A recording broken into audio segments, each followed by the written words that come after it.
Hello, this is MakerJ11, and I'm out in the woods again exploring. And guess what, guys? I just got an Instagram, so you guys can go follow me on that, because a couple people were asking about whether I had another social media they could follow me on.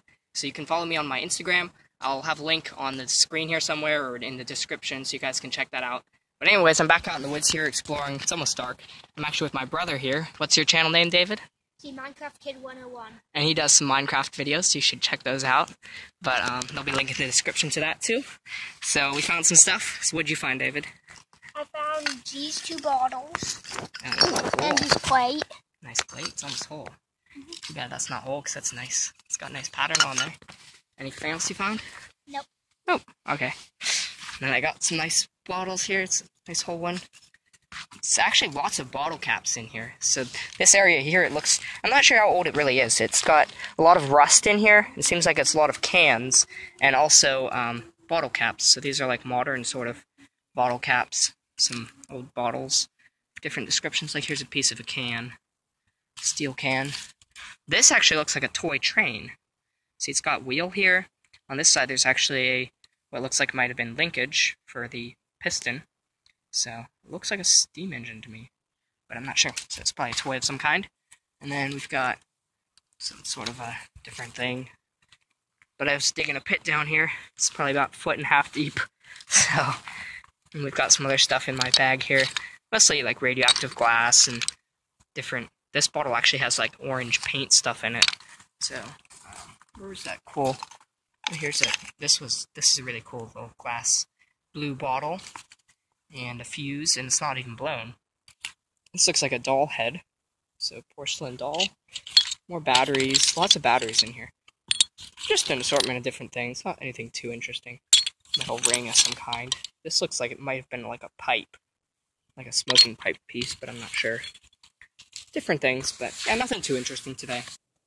Alright, so here's the stuff I just hauled back from the woods. I'll just give you a brief overview of it. So, this is probably one of the best things, is this vacuum tube. So, I haven't looked it up yet, but there's what it says on there, if I can get the camera focus. The valve did come out, but it's sadly the evacuation port is broken off. But, so there's the nameplate on there. It doesn't actually tell you what tube it is, unless it's that number, 1047. Not sure. But probably from a radio. Here is a knob and tube type of insulator. They would have drilled a hole in the old house's beams and then passed the wire through these insulators. A very early electrical installation. Bunch of battery electrodes, bunch more of them.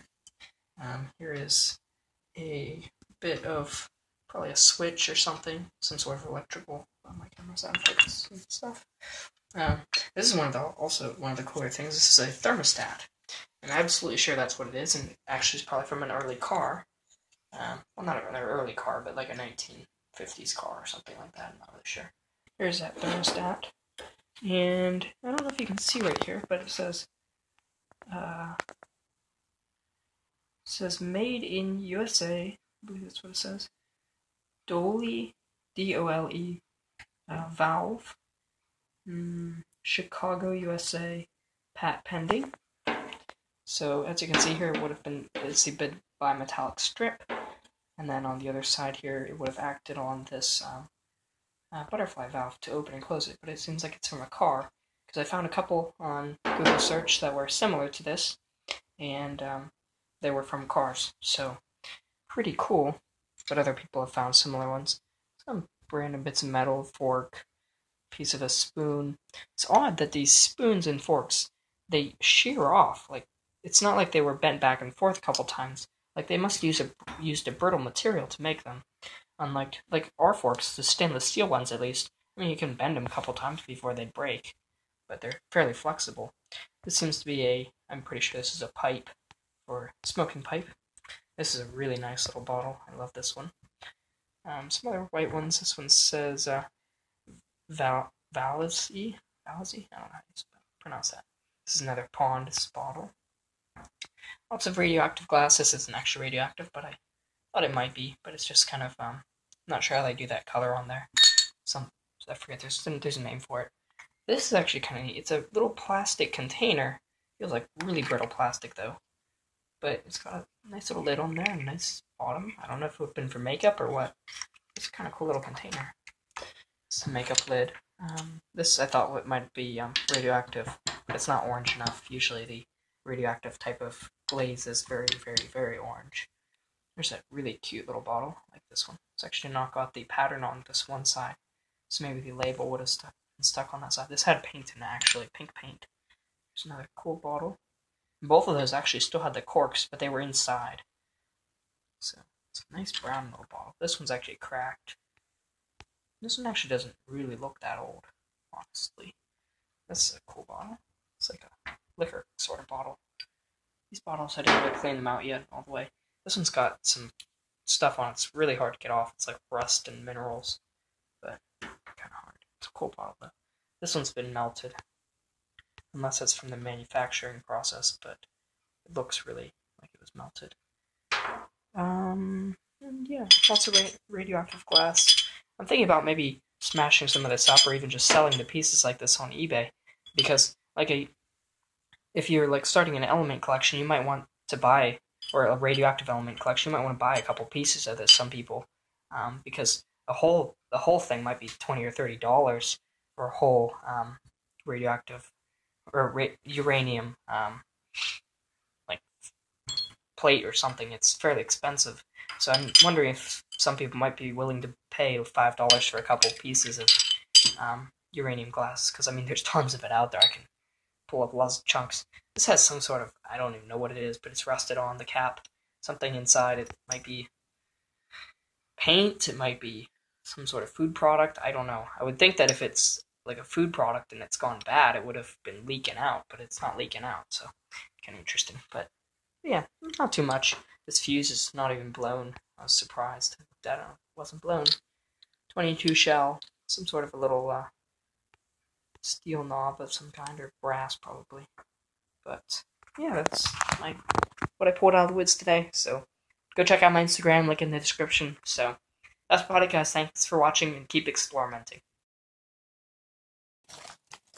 Put one diamond in. After running it for the same amount this as you run, you get like 30 diamonds. Nice. That sounds pretty good. I'd like to set 30 diamonds. And gold is super good. So this guy was just shoving in gold, getting diamonds. Oh dear. Why don't you just put iron in?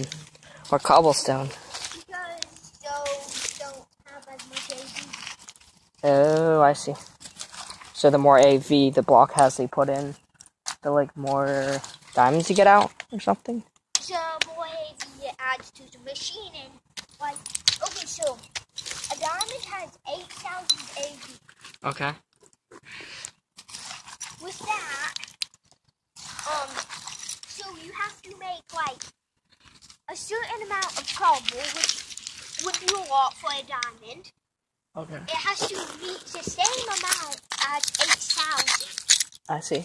So when it meets 8,000, boosh. I forget what happened. Oh yeah, it makes another diamond. Oh, I see. So it's like a matter converter or something? Yeah, and gold has a ton of AV. So like... Does it have more than diamonds? No. If you put 2 stacks of gold, you get like